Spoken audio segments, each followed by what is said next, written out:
наши, Каразбажин юноши, Анны бери душуме, Анны цагами наши, Ашик мен, Аны берсен, Почерки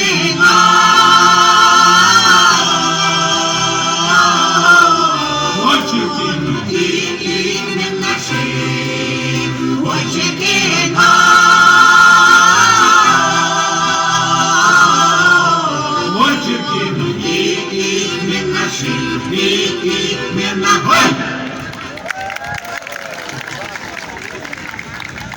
Для лица Орус Эльдик хорна расшылызды билдіребіз, выражаем огромную благодарность нашему хору и